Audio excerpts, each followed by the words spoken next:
السلام عليكم ورحمة الله وبركاته، حبايب ميرو عاملين ايه؟ يا رب جميعا تكونوا بألف خير. فيديو جديد، وتعالوا بقى في الفيديو ده اقول لكم الأكلة السريعة الجميلة اللي كان عليها إجماع النهاردة. من البيت عندي عاوزينها ونفسهم فيها، وانا اخر واحدة تعمل الترند، بس اجدع واحدة تظبطه. حطوا لايك للفيديو، واللي لسه ما اشتركتش معايا تشترك وتنورني. والنهارده هنعمل مبكبكه بالجمبري. بصوا، عملتها بالفراخ وباللحمه وبكل حاجه، بس تبقى المأكولات البحريه يعني هي العشق بالنسبه لجوزي وولادي ولينا بصراحه كلنا في البيت. فاحنا اي حاجه فيها اكلات بحريه سي فود يعني تلاقونا غطسانين فيها على طول. بصوا ما شاء الله اللهم بارك. هقول لكم تفاصيلها وتركاتها كده البسيطه. هي بصي، عدي على ايديكي 10 دقايق بالظبط من ساعة ما تدخلي تبدأي فيها، وهي فعلا 10 دقايق بالظبط. 10 دقايق بالظبط يا ميرو، 10 دقايق متأكدة والله العظيم قسما بربي. 10 دقايق وهتطلعي بالسيرفيس ده. أسرع من كده مفيش، أسهل من كده مفيش. ويلا هشرح وأقول، بس لما تصلوا على الرسول وعليه أفضل الصلاة وأزكى السلام. معايا هنا كمية الجمبري اللي انت عاوزاها، بس الوصفة دي بتبقى عايزة جمبري جامبو، جمبري كبير يعني. فأنا هنا معايا كيلو من الجمبري مظبطاه ومنضفاه ومقصقصه شنبات. انا ما بحبش الجمبري ابو شنبات طويله ده، انا ما بحبش شكله خالص في التقديم. تمام، فانا قصقصته وظبطته كده وشلت سلسله اللي هي الكيس الرملي اللي من ورا. وعلمتكم قبل كده يا حبايبي، او شفتوا معايا قبل كده في فيديو بتاع اكلات بحريه وانا بشيل الكيس الرملي ده. معايا هنا حله على النار فيها نقول ربع كوبايه من زيت الذره. تمام، هيسخن معايا الزيت. وفرمه بصلايه في الكبه، فرم ناعم بصلايه واحده. خلاص، هتنزل بقى تعمل تش كده في قلب الزيت ده. وانا مش عايزه البصلايه بتاعتي دي لا تلون ولا تحمر ولا اي حاجه. انا بمجرد بس ما الاقي لونها اصفر شويه وغير، هنزل على طول بمعلقتين من الثوم المفروم. المبكبكه بتاعتنا بتحب البصل، او المكرونه عايزه البصل، والجمبري بتاعنا بيحب الثوم. تمام، هقلب كده حلو في البصلايه بتاعتي لغايه ما الاقي يا دوب لونها بس اصفر، مال للاصفرار، حاجه بسيطه جدا. هنزل كمان بقى بمعلقتين الثوم المفروم، وامكس بقى كده واقلب. يا سلام بقى على ميكس البصل والثوم ده، ولا كمان الكام اضافه اللي هنضيفهم اللي جايين دول. خلاص، اول ما الثوم ريحته طلعت معايا، برده مش عايزاه لونه يغير ولا اي حاجه، هنزل بمعلقه كبيره من هريسه الشطه. مش عايزه تستغني عن الخطوه دي استغني، لكن بصراحه هي بتفرق جدا في الطبق ده. هقلب واشوح كده بقى البصل والثوم ومعلقه هريسه الشطه دي. لو مش عندك تقدري تحطي معلقتين شطه ناشفه. لو مش عندك تقدري من البدايه تدقي شويه ثوم مع الثوم يعني تدقي قرنين فلفل سبايسي اخضر عادي. خلاص، الجمبري بتاعي هنزل بقى اديله صدمه واشوحه تشويحه مع الكلام الحلو ده. شايفين الجمبريايه؟ شكلها تحفه، بتلمع، تتاكل نيه. ده اسمه الجمبري، ده اسمه جمبري قزاز. القزاز ده بيبقى كبير كده وجنبه وبيشم النار يستوي. تركه كلها والصنعه كلها في طريقه صنع الطبق ده عشان تاكلي احلى جمبري في حياتك.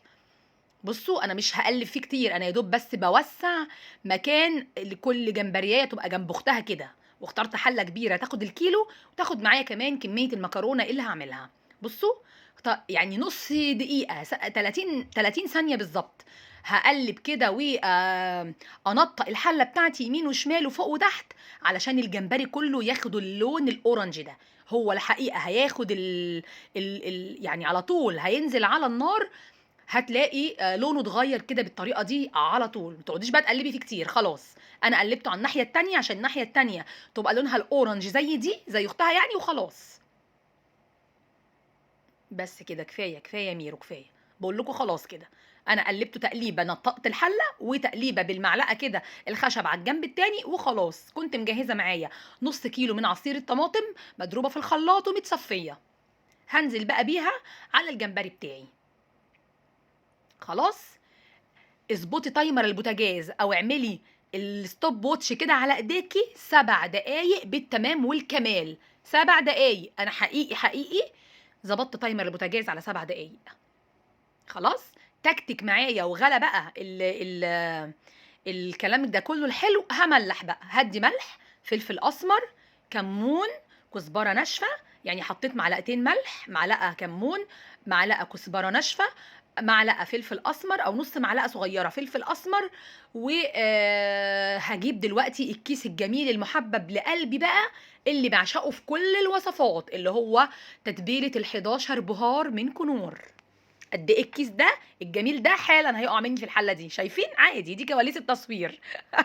انا بولول بس رحت شايلاه غسلاه وفتحاه بالمقص ونازله بيه. ال11 بهار ده فيه كل حاجه تتخيليها. لو كان عندي بقى معلقه من تتبيله السمك كنت حطيت، لكن كيس ال11 بهار بتاع الكنور ده فيه حاجات كتيره جدا جدا، وب2 جنيه، ولازم تجيبي لك 5 6 10 كده تخليهم عندك في التربو، هينفعوكي جدا. دقت الحدق بتاعي لقيته 100 100. ههدي النار على التسبيكه الصلصه الحلوه بتاعتي بالجمبري دي، وهرجع لها بعد ما البوتاجاز صفر لي بعد 7 دقايق بالظبط. رحت جايه جري هنشل الجمبري، وهي دي التركه يا جماعه. اوعي اوعي اوعي تنزلي بالمكرونه وتزودي ميه مغليه يا حلوه. ليه بقى؟ لان الجمبري ما بياخدش سوا. الجمبري لو خد معاكي سوا المكرونه، وهو في الاساس كان بيستوي شويه في الصلصه الحلوه دي، هيشد معاكي ويبقى زي الكاوتش. هي دي التركه اللي بس الوحيده، او السر الوحيد يعني اللي في الفيديو، لكن كلنا بنعرف نعمل ببكبكه. خلاص، هنشيل الجمبري دلوقتي حالا حالا حالا. هو خد ال7 دقايق بتوعه، وهنكمله دقيقتين 3 في الاخر، بس كملوا الفيديو. لو مواصله معايا للدقيقه دي من فضلك انزلي حطي لايك. سبت بقى الصلصه دي اتسبكت كمان شويه، وبعد ما تقلت شويه كمان بعد ما شلت منها الجمبري، رحت نازله بيه مثلا مقدار نقول مجين كبار من الميه المغليه من الكتل. هظبط الحدق تاني، هشوف عايزه ملح عايزه فلفل عايزه ايه تاني لاني طبعا زودت ميه. تمام كده الدنيا بقت معايا بيس وجاهزه لانزل بالمكرونه. انا معايا هنا كيلو من المكرونه المرمريه الصغنونه دي، اللي هي الخواتم الصغيره، او المرمريه، او مكرونه الكشري. معايا كيلو وهنزل بيه كله. والله كنت بفكر اعمل نص، طب كيلو الا ربع ده، رحت نازله بيه كله، لاني عارفه ان الصنف ده اللهم صل على النبي اللهم بارك، مش يعني هيتشال كله من على السفره، هيتشال كله هيتاكل يعني هيتلهف، مش هيتشال هيتبقى لا. انا اولادي بيموتوا في حاجه اسمها مبكبكه، باي حاجه بقى، باي حاجه، ما بالكم لو بالجمبري. بصوا ما شاء الله اللهم بارك، الجمبريايه بتزغرط في الطبق، حلوه جدا. طبعا انا لو سبت لوجي بنتي جنب الطبق ده واتوربت كده كانت جيت لقيتها مقزقزاه، فانا فضلت واقفه في المطبخ.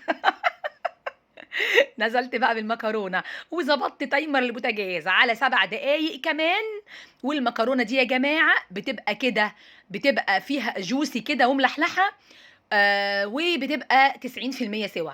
ابدا ابدا المكرونه بتاعتك ما بتسويهاش سوا كامل في المبكبكه. انا عموما يعني في الطبيعي مش بسويها سوا كامل خالص، انا بحب المكرونه بتاعتي بتنضخ كده، مش بحبها معجنه ابدا. خلاص، نزلت بقى بكميه الجمبري معايا، وهسيبهم دقيقه دقيقه 60 ثانيه، دقيقه بس ياخدوا يدوا مع بعض. وانا تقريبا هنا كنت طفيت كمان النار، كنت طفيت النار وغطيت غطا الحله دقيقه واحده بس. ويا سيدي يا سيدي يا عيني يا ليلي، بجد سيرفيس تحفه، تحفه نظر ومنظر. ده غير ان هو ما خدش في ايدك 10 دقايق، مكوناته سهله وبسيطه، ان شاء الله موجوده في كل بيت. ان شاء الله يا رب دايما عندي وعندكم الخير. طبقنا الحلو بتاع التقديم بقى، وهو ما اتغرفش الا كده، بتنزلي بقى بيه كله كده. اللهم بارك اللهم صل على النبي، مكرونه بقت تتزحلق. طبعا الجمبري غطسان، انا دلوقتي هطلعه، بصوا قعدت اطلع فيه، وقد ايه الكاميرا بتاعتي خلاص يعني اتجننت ومغيره شكل الحاجه، قد ايه الكاميرا ظالمه لون المكرونه وظالمه لون الجمبري. بجد حقيقي المكرونه دي حمرا زي الورد، والله العظيم. بصوا لما لوجي بعدت شويه بالكاميرا اللون اتظبط حبه. بجد الطبق ده حلو قوي. وطبعا انا بدي دوق، انا اول واحده لازم ادوق.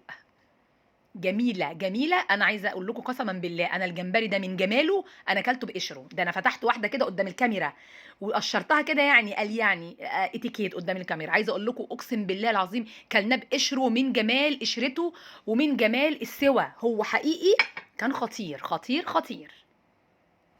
اتمنى حبايبي الفيديو يكون عجبكم، وان شاء الله اللي هتجربه بطريقتي الف هنا وشفا على قلبها وعلى قلب اولادها وزوجها يا رب. ان شاء الله اشوفكم في فيديو جديد كالعاده حلو ومفيد. اقول لكم ايه، السلام عليكم ورحمه الله وبركاته. باي باي.